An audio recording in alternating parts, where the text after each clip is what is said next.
Bax, bu valideyn məsələsində bir pillə də üstələmək istəyərdim. Bəs bu valideynlər niyə? Üstələmək deyərkən çox güman üstələmək feilini nəzərdə tutdu. Üstələmək deməyə çalışsa belə yenə də məzmuna uyğun olmadığını düşünürəm. Mənə elə gəlir ki, həqiqətən bizim bu Xəzərin şüarı sevgi əsasdır deyilən bir məsələ var. Sevgi həqiqətən əsasdır. Ailədə, münasibətdə, ailənin quruluşunda, təməl daşında əlbəttə ki, sevgi bir mərhələdirsə, bu sevgi sonra ailədə mütləq şəkildə bir daxili qarşılıqlı hörmətə çevrilir.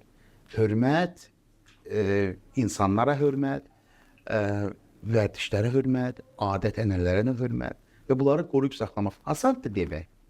Amma o qədər fərqlidir ki insanlar, o qədər fərqlidir ki ailələr. Danışarkən deyə çıxardığı parazit səsləri nəzərə almasaq, ümumilikdə normal giriş elədi. Uğursuzdur. Ona görə ki, vaxtikən onların valideynləri müəyyən suallara cavab verməyiblər. Ümumiyyətlə hesab edirəm ki, bunlar onlar yox, bunlar onlar olmalıdır.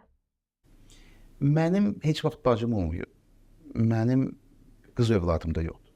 Ona görə də evdə qız övladı ilə necə davranmaq kimi bir məsələlər Mənim heç vaxt bacım olmayıb cümləsi yanlışdır.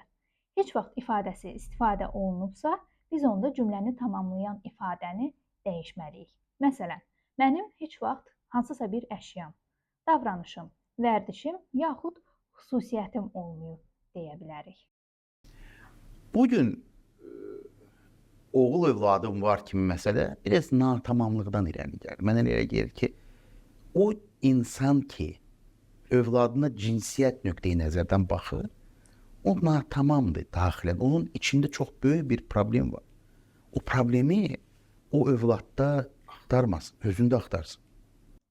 Şəxsin səs tonu, intonasiyalı nitqi, söz ehtiyatı, fikrini ifadə eləmə tərzi, nitq üslubu, jest və mimikaların məqsədə uyğun istifadə olunması düşünürəm ki, kütləvi informasiya vasitələrinə tam uyğun formadadır. Televiziya, radio, internet insanı tərbiyə edə bilməz. İstiqamətləndirə bilər, Maarifləndirə bilər. Maarifləndirər də, bəli, maarifləndirməz, maarifləndirməyə maraq doğura bilər. Maarifləndirmə artıq məktəbdə insanın özündən də çox şey asılır.